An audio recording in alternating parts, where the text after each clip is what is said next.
Então sejam muito bem-vindos à nossa aula de Neurociência do Aprendizado.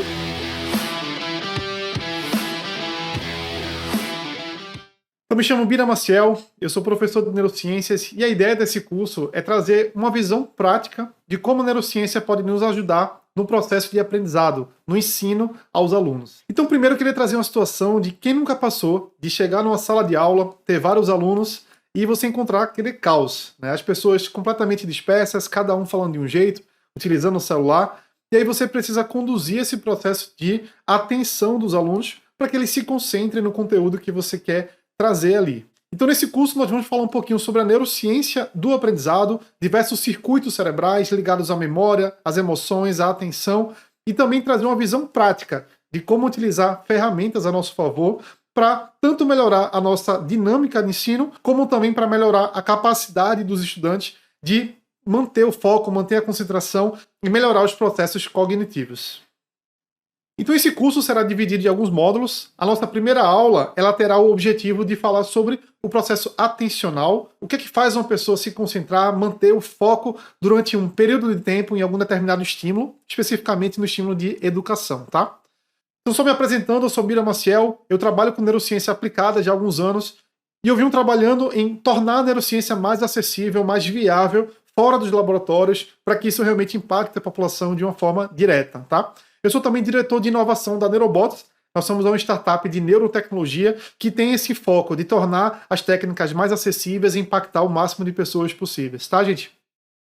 Então, primeiro, eu queria falar para vocês sobre um aspecto que não tem muito como fugir da nossa educação, que é o foco em exames, em provas, tá? Mesmo que a educação tenha mudado muito nas últimas décadas, ao final do colégio, por exemplo, as pessoas quando saem do colégio, elas vão em algum momento passar por alguma prova, algum teste específico, como o Enem, algum tipo de vestibular serial. E também as pessoas que têm o objetivo de passar no concurso público, eventualmente vão ter também que passar por provas. E qual que é a complexidade disso? Quando o aluno precisa chegar num dia, passar algumas horas realizando uma prova, nesse momento o aluno claramente não vai ter acesso a celular, computador, nenhum tipo de material onde ele possa consultar uma informação. Então tudo o que o aluno responder vai ser baseado no que ele já memorizou. Então, querendo ou não, o processo de ensino ele acaba ensinando o aluno a isso, a absorver, reter o máximo de informação, o máximo de conhecimento em memória realmente, para que no dia da prova ele consiga replicar esse conhecimento e aplicar ali na prova. Sendo que o que mudou? Hoje as pessoas têm um acesso ilimitado, basicamente, à informação. Tanto em buscas no Google, como utilizando novas ferramentas de IA, né, de inteligência artificial, que nos trazem informações textuais. Então você digita uma pergunta e esse sistema gera para você ali um monte de informação. Então, por que eu vou reter tanta informação? Então, antigamente, não era tão fácil você ter acesso à informação. Então, realmente, decorar era a base, né? Você tinha que decorar. E hoje em dia você consegue acessar rapidamente. Então, nosso cérebro ele não gosta de gastar energia. Nossa evolução foi feita para você economizar sempre energia. Então, se tem algo que você consegue acessar rapidamente, por que eu vou decorar? E ainda tem mais. As pessoas que estão em processo de aprendizado, e eu não falo somente de crianças, em qualquer fase da nossa vida, todo mundo tem acesso a várias plataformas, seja jogos, redes sociais. E só para vocês terem uma ideia, esse aqui é um livro que é muito utilizado no Vale do Silício, quase um best-seller, chama Hooked. Ou seja, Hooked, a tradução seria algo parecido com viciar as pessoas. Então essas empresas estudam meios de fazer com que os seus produtos virem hábitos, ou seja, que eles façam parte da vida da pessoa. Então quantas pessoas não acordam, primeira coisa que faz é já abrir a rede social. E sem pensar muito, você não precisa raciocinar. Isso já virou um hábito na sua vida. Sempre que você tem um intervalo, você já criou uma rotina de visitar a rede social, de abrir o YouTube, enfim, independente da plataforma que você utiliza. Então, essas empresas, elas desenharam essas ferramentas especificamente para isso. Então, nada é por acaso. Desde a cor do botão, do som que sai, do sistema de notificação, as rolagens infinitas. Então a rede social ela é criada e testada com base em muitas informações. Ela é otimizada para manter você ali engajado durante horas até e sem você gastar muita energia. Então utiliza vários padrões mentais que já são automatizados para que você passe ali horas fazendo isso. Acaba que o seguinte, essas informações que chegam ali através das redes sociais, elas fazem com que você mantenha ali um loop de motivação e se mantenha preso naquilo ali, tá? Mesma coisa com jogos digitais. Então a gente fala de jogos, parece mais que algo só de criança, mas boa parte da população hoje, mais da metade com certeza, joga jogos diariamente, seja adulto, seja criança. E os jogos também foram feitos, desenhados, nada ali é por acaso, para tornar você o mais engajado possível. Então, o sistema de pontuação, o som que toca, a movimentação, então tudo ali é desenhado, né, pensado realmente para manter você ali imerso, engajado ali no processo de jogar, tá? Os produtores de conteúdos. Hoje você entra no Instagram, no YouTube, e tem pessoas que, mesmo que não tenham estudado ali realmente a neurociência disso, com a tentativa e erro e com a prática e com o feedback, né, dos usuários, eles acabam otimizando ali a sua produção de conteúdo, a sua edição também, para manter você atento. Então, desde o zoom, que eles ficam brincando de zoom in, zoom out, né? Então você está aqui, de repente aproxima, afasta a câmera, desde a movimentação que acontece, as vinhetas, enfim, tudo ali é pensado para manter você realmente imerso, para você manter você atento, porque a gente sabe que hoje manter a atenção até por segundos já é um desafio enorme. Os anúncios de YouTube eles duram ali 6 segundos e você já acha uma eternidade. Para que você tenha um sistema de aprendizado que seja efetivo, para você realmente aprender algo novo, alguma nova habilidade, algum novo conhecimento, isso repercute em diversos sistemas do nosso cérebro. Então não é somente um sistema de atenção. Nós temos uma rede completa de sistemas que vão desde o sistema sensorial, a parte de visão, de audição, sistemas de memória, né, para você reter essa informação, sistemas afetivos, porque as emoções são fundamentais para você aprender e você fixar realmente conhecimentos. Então, o seu estado emocional e a carga emocional que os estímulos trazem impactam completamente no seu aprendizado. Os sistemas diretamente atencionais, que nós vamos falar nessa aula especificamente mais, e os sistemas executivos, que estão muito ligados ao atencional, que são a parte mais consciente do nosso cérebro, de tomada de decisão, de controle de impulsos e regulação também emocional, tá?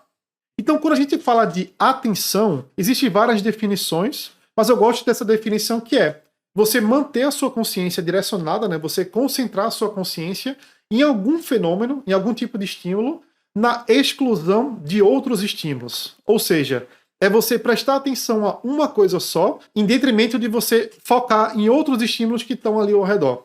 Então, imagina uma pessoa dentro de uma sala de aula, por exemplo. Um monte de gente falando ao mesmo tempo, várias informações, pessoas falando, sons no ambiente fora. Então você manter a concentração em uma pessoa só da sala, que está ali falando, passando conteúdo que às vezes a pessoa nem tem interesse ou não sabe para que serve. Então é um processo realmente muito complicado, tá? No EAD, mais difícil ainda. Você está em casa, tem família, tem cachorro, enfim, tem rede social, tem um monte de coisa ali para distrair a sua atenção. É um desafio enorme, se consome muita energia do nosso cérebro, tá? Então, quando nós falamos de atenção, um ponto importante de ficar bem claro é que a atenção não é somente uma coisa só. Então, nós temos vários tipos de atenção diferentes, atenção seletiva, sustentada, mas se eu puder classificar de uma forma bem grosseira, nós temos a atenção ao mundo interno e nós temos a atenção ao mundo externo.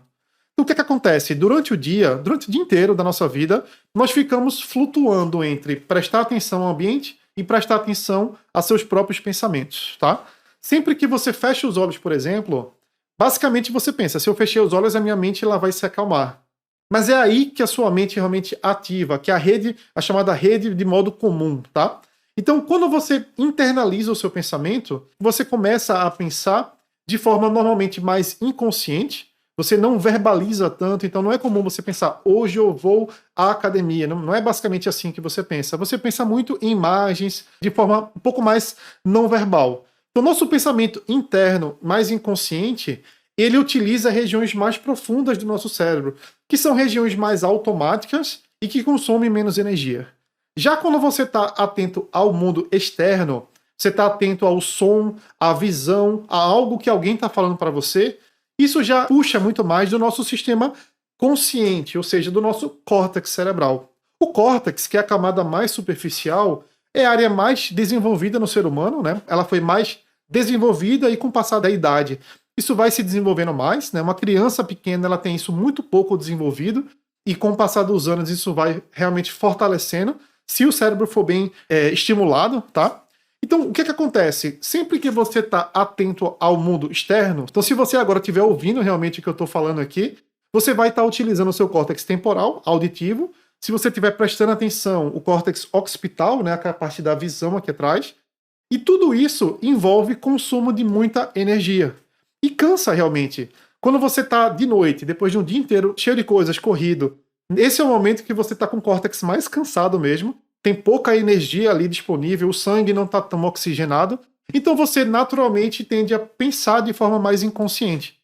Porque tudo que é automático é mais fácil de repetir. Então, nosso cérebro ele busca automações o dia inteiro. Então, desde você chegar em casa, deixar a carteira em algum local, até a forma de você pegar uma água ou não, qualquer comportamento nosso, ele é automatizado. Você não precisa pensar cada passo que você vai dar, dirigindo o carro, por exemplo. No início é muito complexo, você tem que estar atento ali a cada movimento que vai fazer. Chega um momento que aquilo ali já é tão automático que você já consegue conversar enquanto dirige, já consegue fazer qualquer outra coisa, tá? Então, esse processo entre consciente e inconsciente, ele acontece o dia inteiro. Você segura 5 segundos para o mundo externo, mundo interno. Então isso fica migrando o dia inteiro, tá? Imagina você passar 2 horas com a sua mente interna desligada e 100% ali presente no momento real, tá? Porque sempre que você está no mundo interno, a sua mente ela está ou no passado ou no futuro. Você não está prestando atenção no que está acontecendo aqui. Então, ou você está lembrando de coisas que já passaram, ou você está projetando algo do futuro, tá? Se manter consciente é um processo que envolve gasto de energia, então o cérebro precisa estar preparado para isso e precisa ter estímulos que sejam fortes o suficiente para você ganhar essa disputa, tá? Então, o processo de atenção, ele tem basicamente 2 vias. Ele pode ser o chamado bottom-up, ou seja, de baixo para cima, que é um processo muito mais inconsciente, não é tanto planejado conscientemente, tá? No bottom-up você tem, por exemplo, mudanças de contraste, movimentação, cores, tudo que inconscientemente você acaba olhando é o sistema bottom-up. Então, por exemplo, se eu estou aqui e de repente passar alguém na minha frente, naturalmente você vai olhar. Só se você estiver realmente muito concentrado que você não vai ver alguém passar na sua frente, por exemplo.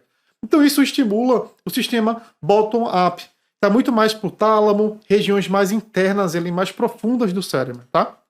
Já um processo chamado top-down é um processo que ele envolve muito mais o córtex e depende da sua motivação. Ou seja, para que você se concentre realmente conscientemente, você precisa realmente ter o esforço, ter uma motivação para realizar aquilo ali. Então, o sistema top-down, ele utiliza realmente muito mais córtex, né? Então o cérebro precisa estar com energia, você precisa ter descansado bem, se alimentado bem e querer realmente se concentrar naquilo ali, tá? É algo que se trabalha, tá? É possível treinar o cérebro, nós vamos falar um pouquinho sobre isso daqui a pouquinho, mas é um processo que envolve realmente muito mais a motivação, a vontade interna, tá? Então, por exemplo, eu mudei aqui repentinamente para uma cor vermelha. Sai do padrão que estava anteriormente. Então, só de ter mudado de cor, isso já chama um pouquinho de atenção, é natural. Por exemplo, o contraste. Se eu perguntar para vocês, qual parte da imagem vocês olharam mais? A parte branca, a cinza da esquerda ou o meio, por exemplo? Eu, particularmente, olho logo para o meio, porque ele tem um aumento de contraste, tá? Com mais contraste do que os outros locais, tá? Então, naturalmente, você tende a olhar para coisas que têm alto contraste, então isso é inconsciente, não é um processo pensado cerebral do ponto de vista de voluntariamente, tá? Outra coisa também que chama a atenção do ponto de vista bottom-up, tá? Movimentos. Esse estudo aqui é o seguinte, é uma ressonância magnética funcional. As pessoas estão assistindo essa imagem, tá? Esses flashes de luz que estão aí balançando. Vocês podem ver que no momento que o estímulo se movimenta, as áreas cerebrais difusas são ativadas de acordo com o padrão. Ou seja, se no meu campo visual tiver movimentos, eu vou ativar diversas regiões do nosso córtex occipital. Ou seja, movimento é algo que chama também a atenção e é inconsciente, você não tem muito como fugir, tá? Então, por exemplo, isso aqui é um exemplo de um vídeo, tá? Um vídeo para educação que utiliza diversos artifícios desses para poder, de forma bottom-up, manter uma criança, aqui no caso uma criança realmente bem pequena, concentrada na aula. Vocês podem ver que tem cores diferentes, alto contraste, né? Branco com azul, por exemplo. Tem muito movimento, ó. Isso aqui vai movimentando, então naturalmente a criança vai prestando atenção. Movimento aqui dos flashes. Tem sons também, né? Que são sons que são diferentes, de repente toca um som que chama atenção. Vários elementos foram utilizados aqui do ponto de vista bottom-up. Então, a criança tem um cérebro muito menos desenvolvido, né? A área cortical dela é menos desenvolvida, então é muito mais difícil manter realmente o engajamento. Então, utilizar sistemas bottom-up ajudam um pouco, tá? Mas não é suficiente completamente. A pessoa tem que ter realmente interesse. Que aí vem os sistemas que são os top-down. Aí já é um pouquinho mais complicado, tá? Para que o sistema top-down ele seja ativado, você precisa realmente ter interesse no assunto e você precisa ter o córtex cerebral bem desenvolvido. Então, se uma criança teve um desenvolvimento atípico, seja por conta de alimentação, não foi muito bem estimulada, se tem fatores genéticos ali que atrapalham, ansiedade, transtorno por déficit de atenção, por exemplo. Então, se o cérebro não tem tanto essa maturação naturalmente, você precisa estimular esse cérebro para que ele possa ser treinado para que mantenha o top-down por mais tempo. Então, quando você precisa assistir um conteúdo porque vai ter uma prova, mas você não tem interesse, não está gostando, se você se concentrar, se você tiver treinado, você vai conseguir manter a concentração. Então, isso é algo que se treina. O cérebro ele vai melhorando o seu padrão durante o passar do tempo. O sistema top-down, ele depende muito da dopamina, tá? A dopamina é um neurotransmissor, tá? Que ele é gerado dentro do nosso cérebro, em regiões mais profundas ali do cérebro, na substância nigra, por exemplo. E essa dopamina, quando ela é disparada, basicamente ela ativa circuitos de recompensa, núcleo accumbens, por exemplo, né? Então, dá aquela sensação de vontade, de motivação, realmente de bem-estar, relacionado com algum estímulo, tá? E essa dopamina, ela precisa estimular o córtex pré-frontal. Então, qualquer ação que nós façamos na nossa vida, seja pegar um copo, seja estudar, enfim, qualquer atitude, precisa de dopamina. Ou seja, para que você se motive para realizar algo, essa dopamina precisa estimular corretamente o córtex pré-frontal. Só que o que acontece? Se você estiver disparando dopamina em excesso, né, redes sociais, jogos, enfim, tudo isso que traz essas recompensas de curto prazo e que são fáceis, né, de utilizar. Então, se você constantemente está recebendo ali dopamina, o que é que vai acontecer? Os receptores de dopamina, eles vão diminuir. Se está chegando tanta dopamina, para que eu vou ter tanto receptor? Então, você começa a reduzir a sua dopamina. Então, o que é que acontece? Quando você quiser manter uma concentração a algo que você não se interessa, vai ser muito mais difícil. Você vai ter que fazer muito mais esforço mental, realmente, para que com menos receptores você consiga disparar realmente aquela ação. E outra coisa que pode acontecer também é o seguinte: se o próprio córtex pré-frontal ele não for bem desenvolvido, não tiver tanta oxigenação do ponto de vista de ramificações do sistema arterial, então se é um cérebro que ele é pouco desenvolvido, ele não vai ser suficiente para desempenhar essas funções que você quer. Então a dopamina é a chave para fazer qualquer ação. Se não fosse a dopamina, as pessoas ficariam deitadas na cama, não fariam nada realmente. Regular bem essa dopamina em relação a algo que você não gosta exige realmente um preparo, exige um treinamento.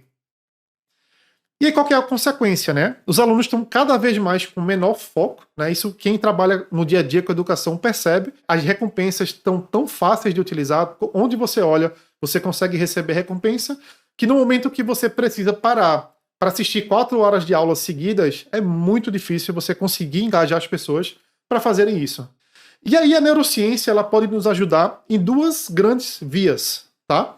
Nós temos uma via que é uma via mais intrínseca, que é você treinar o cérebro dessa pessoa para que ela consiga melhorar a sua capacidade cerebral para desempenhar melhor suas funções. Então é do ponto de vista de você realmente pegar o indivíduo e aumentar a sua performance. E também nós temos outra via, que é você otimizar a dinâmica de ensino realmente, através de conhecimentos da neurociência, para que você aumente a estimulação e seja mais fácil de manter essas pessoas engajadas. Então, ou seja, ou você vai de dentro para fora, que é melhorar a performance do próprio indivíduo, ou você melhora o processo de aprendizado, o processo educacional, para manter esse cérebro mais engajado. Então nós vamos falar sobre os dois aqui no curso. Primeiro, sobre intrinsecamente. Será que dá para treinar, ensinar uma pessoa a melhorar o desempenho do seu próprio cérebro? Então, uma estratégia, que é uma aplicação direta da neurociência, é chamada de neurofeedback. O neurofeedback é uma técnica de treinamento do cérebro que utiliza feedbacks em tempo real para favorecer o processo de aprendizado. Então, o neurofeedback é uma técnica que até pouco tempo atrás era muito inacessível, era muito caro realmente e difícil de trabalhar. Então era inviável você pensar isso algumas décadas atrás, de alguém conseguir passar por um treinamento como esse, tá? O neurofeedback, como eu falei para vocês, neuro vem de atividade neurológica, né? Ou seja, é você utilizar instrumentos que captem sinais cerebrais, tá? E feedback, ou seja, você devolver para a pessoa em tempo real, na tela, por som, por exemplo, alguma informação que seja fácil desse cérebro entender. Ou seja, vamos dar um exemplo aqui. Imagina que uma pessoa está tentando meditar. Eu não sei se algum de vocês já tentou meditar alguma vez na vida. É muito difícil. Você fecha os olhos e você não faz a mínima ideia se você está meditando, se você está dormindo, se está descansando, porque você não recebe nenhum tipo de feedback. Ninguém vai te dizer, opa, isso aqui está certo, isso aqui está errado, tá? É a mesma coisa de você fazer uma prova sem gabarito. Imagina, você pegar e fazer uma prova, você faz uma prova, entrega, e aí você não sabe qual questão você acertou, qual questão você errou. Então como é que eu sei se eu estou fazendo certo ou errado se ninguém me disser? Se eu não souber que aquilo ali tá sendo bom ou não, tá? Ou então outro exemplo, você fechar os olhos e assinar o seu próprio nome. Imagina você escrever aqui o seu nome com os olhos fechados. Por que você consegue corrigir? Porque quando você enxerga, você vê. Se você passar do ponto, opa, você vai lá e corrige. Só que quando você não tem feedback nenhum, fica muito mais difícil de você conseguir mudar realmente o seu padrão. Então, o neurofeedback pode ser utilizado para mudar o seu padrão para diversos caminhos, tá? Você pode, por exemplo, treinar o neurofeedback para ativar aquelas vias mais corticais de atenção. Então, para você manter o foco por mais tempo, por exemplo. Ou você pode utilizar para aprender a relaxar. Então, existem várias abordagens diferentes, tá? Mas a ideia é sempre essa. Por exemplo, imagina se eu pudesse estar aqui, olhando para a tela do computador, por exemplo, e a imagem mudasse de acordo com a minha mudança cerebral. Então, por exemplo, imagina que eu estou aqui olhando para a tela e a tela começasse a escurecer. Então, no momento que eu me concentrasse, que eu ativasse o meu córtex, a tela clareasse. Então, você vai receber na hora um feedback positivo, né? Se a tela clareou, você vai saber que fez certo. Então, é um feedback positivo. No momento que eu perder o foco e a tela escurecer, o cérebro vai receber um feedback negativo. E aí, com base nisso, ele vai aprender. Então, feedbacks positivos e negativos, se forem bem dosados, eles nos ajudam a aprender mais rapidamente. Então, há aquela ideia de meditação. Meditação significa você mudar o seu estado mental para um outro caminho. Seja para se concentrar mais, ou seja para relaxar, realmente não pensar em nada. Então, o neurofeedback é como se fosse uma meditação, sendo que guiada. Você vai saber ali em tempo real se está fazendo certo ou errado, tá? Então, dá para fazer neurofeedback com jogos. Você pode controlar um elemento, um carro que acelera, por exemplo, com a mente. Você pode controlar um som. Você fecha os olhos e fica escutando uma música que aumenta ou reduz de acordo com o seu padrão cerebral. Pode ser um estímulo vibratório, não é tão comum, tá? Mas você utiliza alguma via sensorial para ensinar essa pessoa de que ela está fazendo certo ou errado. Então isso acelera muito o processo de aprendizado. Então é uma técnica que já tem décadas de estudos científicos, não é uma técnica nova, mas agora é que está ficando realmente viável financeiramente, está ficando mais fácil de ser utilizada e está crescendo muito na educação. Então aqui no Brasil já tem centenas de clínicas onde você pode ir na clínica para fazer o neurofeedback, mas já está acontecendo um movimento do neurofeedback ficar cada vez mais perto de onde as pessoas estão. Dentro da escola, dentro de casa, enfim, tá realmente crescendo muito mais esse meio, tá? Então, o neurofeedback, ele pode ser utilizado com diferentes equipamentos, tá? Existem várias abordagens para isso. Uma abordagem que é a mais utilizada é a eletroencefalografia, ou EEG, tá? O eletroencefalograma é um aparelho que você posiciona na cabeça de forma não invasiva, então não precisa fazer cirurgia, nada. É um aparelho que ele vai fazer uma leitura dos sinais elétricos. Porque o nosso córtex cerebral, ele emite corrente elétrica que chega no couro cabeludo. Parece até estranho, né, pensar em eletricidade, mas o nosso sistema nervoso ele funciona com bastante eletricidade. Pequena, mas essa eletricidade ela chega realmente no couro cabeludo. Então, se você posicionar aqui eletrodos, né, que são objetos metálicos, você consegue ler esses sinais e transformar isso em estímulos gráficos ali em tempo real. Então, essa é a técnica realmente mais difundida. Eu vou mostrar aqui para vocês na prática como é que funciona. Então, com o EEG, você consegue medir ritmos cerebrais. Ou seja, você consegue saber qual o padrão de funcionamento que esse cérebro está tendo ali em tempo real, tá? Então, um exemplo de ondas que você consegue medir com EEG são as chamadas ondas θ, tá? As ondas θ são ondas lentas, ou seja, são ritmos cerebrais que não são tão rápidos do ponto de vista de frequência, tá? Mas são ritmos que são gerados em regiões muito mais profundas do cérebro, tá? Então, por exemplo, se você estiver fazendo uma operação matemática, eu tiver aqui 3 vezes 5, 40 dividido por 3, já é uma conta mais difícil. Então, sempre que você está recrutando memória, por exemplo, você ativa o teta nessa parte da frente aqui do cérebro, tá? Então, o hipocampo, por exemplo, né, que é onde a gente processa bastante de memória, né? A memória está no cérebro inteiro, mas o hipocampo é uma região ali bem específica, bem importante na memória, tá? Então, sempre que você está com sua mente internamente trabalhando, você está se esforçando para fazer alguma coisa, você está pensando, raciocinando, tendo ideias, né? A criatividade trabalha bastante com teta. Então, esse ritmo teta, ele é um ritmo que ele é muito mais subcortical. Ou seja, quando a sua atenção não está no mundo externo, ela está internamente, você trabalha com teta, tá? O ritmo teta ele é importante para várias coisas, inclusive para criatividade, como eu falei, né? Resolução de problemas, né? Quando você está realmente tendo que desenvolver ali algum tipo de raciocínio, tá?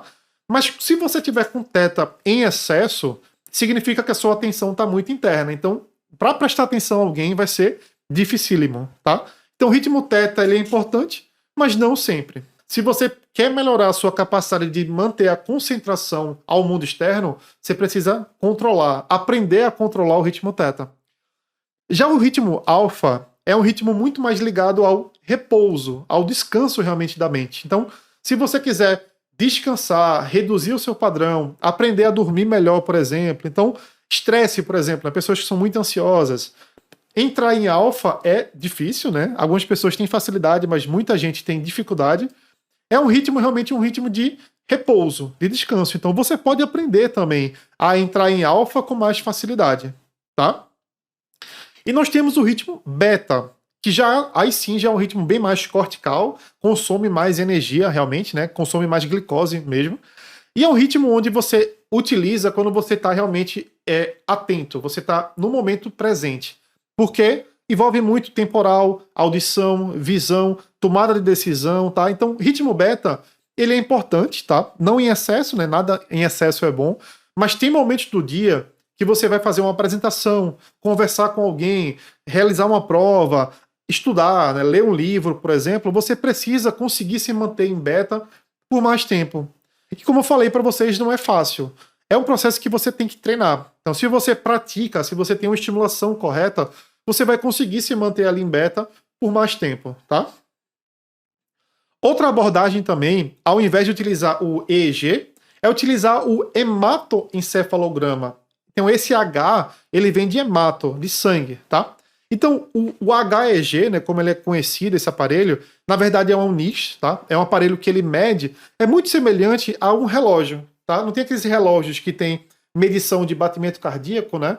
Ele tem um emissor de LED, então esse aparelho ele tem um LEDzinho que vai iluminar o nosso cérebro, literalmente, tá? Ele vai iluminar um LED. Parece estranho porque o nosso crânio ele não é 100% opaco, tá? Ele deixa passar luz. Se você colocar uma luz aqui infravermelho, essa luz vai passar. Não é lesivo, não faz mal nenhum, tá? Mas ele vai passar e você vai captar o que voltou. Ou seja, se esse sangue ele for absorvido nessa região, ele vai ser dissipado, tá? Então, o HEG, ele utiliza principalmente um comprimento de onda que ele é invisível, né? Ele pega um pouquinho do visível, mas é basicamente o infravermelho, tá?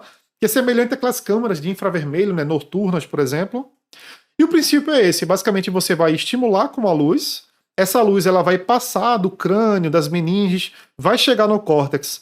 E de acordo com o nível de oxigenação do sangue, essa luz vai ser absorvida ou não, ou vai ser devolvida, tá? Então, na prática, é muito simples. Você põe o aparelho na testa, por exemplo, e ele vai medir o quanto de oxigenação ou desoxigenação esse córtex tem. Então é o seguinte, quando você ativar o seu córtex, você vai ter disparo neuronal e logo em seguida chega sangue, chega um fluxo sanguíneo ali para reabastecer essa região, tá? Então, se esse córtex estiver mais oxigenado, significa que ele está sendo mais ativado. Então, com base nisso, você consegue treinar. Então você pode aprender a oxigenar melhor o seu sangue. E qual que seria a vantagem de você fazer um treinamento com neurofeedback, tá? Seja com EEG, seja com HEG, tá?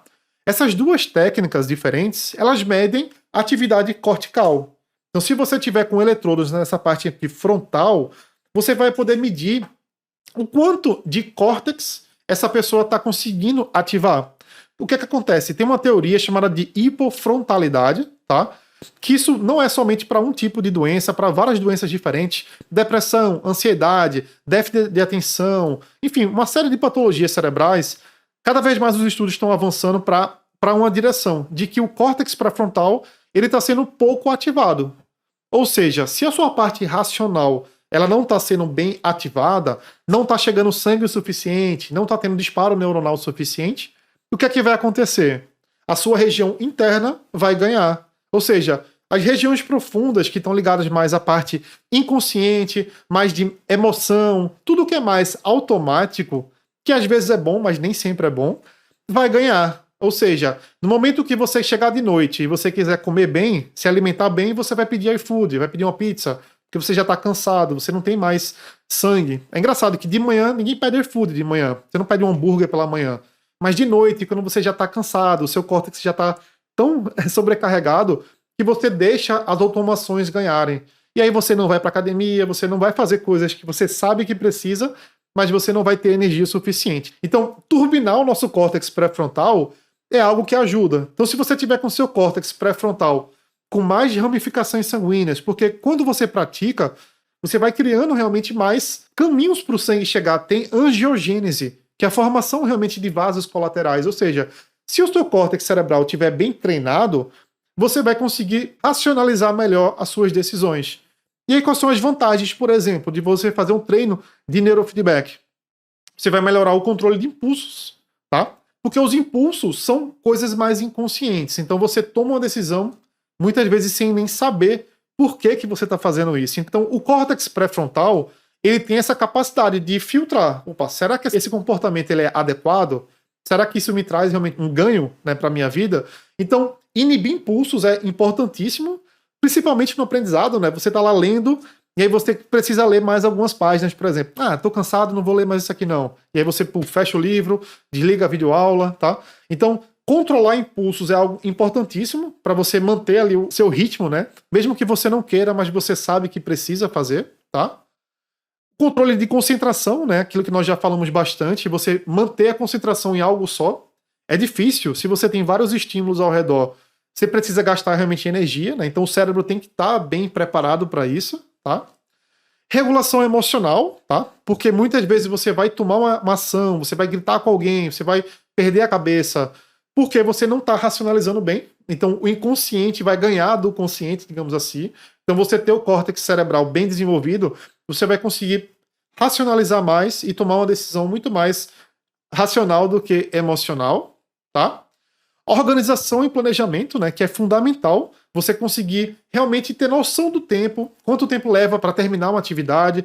As pessoas que muitas vezes se atrasam estão lá deitados no sofá e perdeu a hora, porque você não consegue realmente estar no presente. Quando a sua mente está no futuro ou no passado, você perde a noção do tempo, é natural. Às vezes você está lá lendo e você nem sabe que horas são, você perdeu completamente a noção do tempo. Então, o córtex cerebral é o córtex do presente. É você estar realmente no momento presente e tomar uma decisão e entender melhor o seu planejamento e organização, tá? Então tudo isso é fundamental para o aluno. Imagina, você trabalhar com controle de impulsos, concentração, então é uma série de benefícios. Então vale muito a pena realmente você ter essa experiência de passar por esse treinamento. Como eu falei para vocês, o neurofeedback ele está cada vez mais sendo acessível, então já dá para fazer isso nas escolas, por exemplo, dentro de um ambiente educacional realmente, numa escola, no cursinho. Inclusive dá para fazer isso com várias pessoas ao mesmo tempo. Antigamente era muito caro um sistema desse, então não dava para você ter várias pessoas sendo treinadas ao mesmo tempo. E era difícil também de mexer nisso, então hoje em dia está muito mais fácil, muito mais acessível. Então você já consegue montar ali um sistema para uma turma treinar o neurofeedback, né? Várias pessoas, cada um com seu equipamento, por exemplo. E na prática, né? Como é que funciona então o neurofeedback, tá? Como eu falei para vocês na parte teórica, nós temos o neurofeedback baseado no EEG, no eletroencefalograma, e nós temos o neurofeedback baseado no HEG. Então hoje nós vamos falar um pouquinho sobre o EEG, né, que é a ferramenta de captação de sinais elétricos cerebrais, tá? O EEG pode ser utilizado tanto com toucas, né, que são os sistemas mais clínicos, né, que você vê isso mais em clínicas e consultórios, mas nós temos também uma abordagem de utilizar equipamentos mais direcionados para essa parte pré-frontal e que são mais fáceis de utilizar. Então isso num contexto educacional, onde você precisa treinar várias pessoas num curto espaço de tempo, é muito mais fácil você ir para essa abordagem de utilizar os headsets, que são os equipamentos que são específicos para medir essa atividade do córtex pré-frontal, tá? Então, qual que é a ideia? Esses equipamentos eles têm eletrodos, né, que são essas partezinhas aqui metálicas, que vão ser posicionados na cabeça e eles vão ler esses sinais elétricos e vão transmitir para um software no computador que vai receber essa informação e você vai conseguir treinar e avaliar o cérebro dessas pessoas que estão nesse processo de treinamento, tá? Então, eu vou mostrar para vocês um sistema chamado Neurodisplay, que nós desenvolvemos na Neurobots, tá? Que é um sistema que ele foi desenhado realmente específico para você utilizar isso num contexto educacional, tá? Do ponto de vista prático, muito simples, né? Você basicamente faz uma limpeza primeiro na região da testa e basicamente você só tem que pôr o aparelho nessa região da cabeça, tá? O HEG é muito parecido, você basicamente só faz encaixar o aparelho aqui e fecha aqui atrás. Então são equipamentos que são portáteis, são fáceis de usar. Tranquilo, gente? E agora eu vou abrir o software, tá? O Neurodisplay. Então, basicamente é o seguinte: o primeiro passo, né, quando você abre o programa, é você cadastrar a pessoa que irá passar pelo programa de treinamento, né? Nesse caso, eu vou clicar aqui no meu próprio perfil. Aqui eu tenho o meu histórico, né, o meu progresso. Então, com esse software daqui especificamente, eu fiz 178 minutos de treinamento, né? Então, estou avançando aqui nas minhas conquistas nesse programa de treinamento, tá? Então, você pode observar aqui o seu progresso. E aqui nós temos alguns módulos. Cada módulo vai ter uma finalidade, vai ter um formato específico para você poder treinar o seu cérebro, tá? Então, antes de começar o treinamento, eu vou fazer uma breve avaliação para entender como é que estão meus padrões de foco, de relaxamento, e vou fazer uma demonstração para vocês entenderem, né? Então, eu já passei pelo treinamento, então não conta muito, mas vocês vão ver que eu já tenho realmente um controle atencional e de relaxamento muito maior do que eu tinha antigamente. Mas isso é um processo que você vai aprendendo, né? Então, pessoal, aqui é o seguinte. Nesse módulo, eu estou vendo aqui em tempo real como é que está o funcionamento do meu nível de relaxamento e de foco, tá? Então, são dois índices separados. O meu índice de relaxamento, ele mede o quanto que minha mente está calma, está tranquila nesse momento, tá? Os dois índices, eles vão de 0 a 100, ou seja, quanto maior, mais relaxado, nesse caso aqui eu estarei, tá? E nós temos aqui uma divisão em fases. Então eu tenho uma fase 0 a 20, 20 a 40, que seriam níveis baixos de relaxamento. Quando eu tiver de 40 a 60, eu vou estar no nível normal, né, o nível padrão que a maioria das pessoas ficam. E acima de 60, eu já passo a ter níveis ótimos de sinal de relaxamento cerebral, tá? E aqui na direita eu tenho um medidor de foco. E é o mesmo princípio, vai de 0 a 100, de 40 a 60 eu vou estar com níveis normais ali de concentração, tá? Então vamos lá, eu vou fazer aqui então uma dinâmica rápida de teste. Eu vou primeiro treinar o relaxamento, que eu tenho mais dificuldade, eu sou um pouquinho mais agitado, mas vamos lá, vamos ver como é que eu consigo relaxar voluntariamente, ou seja, eu vou conduzir a minha mente para um estado de relaxamento.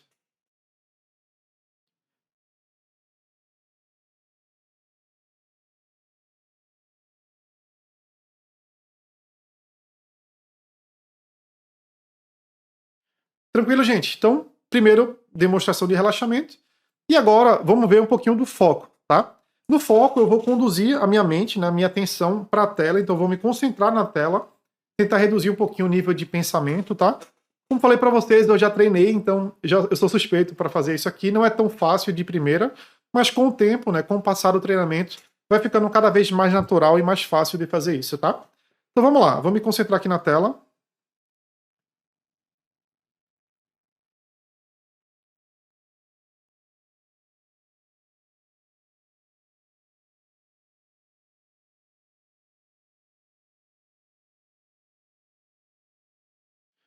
Tranquilo, gente. Vocês podem ver que esses marcadores não são completamente contrários. No momento que eu me concentrei, eu também relaxei, então acabou que os dois aumentaram, tá? Mas eles são completamente independentes. Você pode ter foco sem relaxamento, relaxamento sem foco, mas o ideal mesmo é você conseguir ter os dois aumentados, ou seja, você conseguir se concentrar e ao mesmo tempo ter a mente tranquila. Então esse marcador da esquerda está muito ligado ao estresse, né? Se ele estiver baixo, é um indicativo de estresse. Se tiver alto, é um indicativo de calma. E o de cá, ele mede a desatenção ou a atenção. A capacidade realmente de se manter concentrado. Então vamos tentar manter os dois aqui.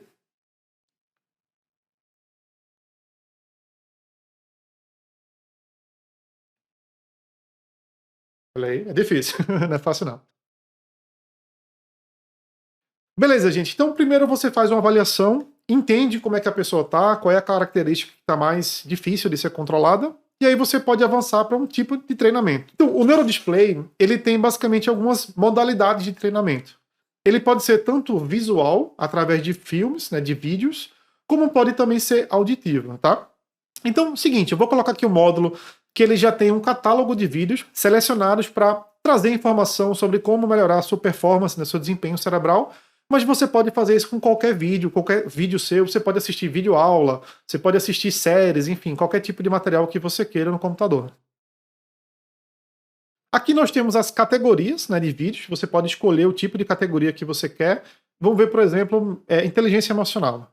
Então nós temos aqui um catálogo, né, que são vídeos que foram selecionados pela nossa equipe. Eu vou colocar, por exemplo, flexibilidade emocional, tá? Então vamos lá, ele vai carregar, vai ler o sinal para ver se está tudo ok, tá? Olá, sejam bem-vindos. Então, basicamente, sempre que a tela ficar escura, significa que meu nível de foco ele foi reduzido. Ou seja, eu perdi minha concentração ao mundo externo. E sempre que a tela clarear, significa que eu aumentei o meu nível de foco e de concentração. Então, com base nos feedbacks positivos e negativos que a própria tela nos traz, você vai aprender a controlar o seu nível de concentração. Então, esse é um treino. Quanto mais eu praticar, maior vai ser a minha habilidade, a minha capacidade de manter a concentração à tela. E aqui você consegue ter o seu resultado final, ou seja, normalmente a pessoa assistiria o vídeo inteiro, né? Você vai assistir vários filmes em sequência, né? Um treinamento, e aí você vai conseguir medir o seu progresso. Inclusive você vai poder ver uma visão global, sessão 1, sessão 2, sessão 3, e você vê esse seu avanço, né? O quanto que o seu foco ele está melhorando com o passar do tempo.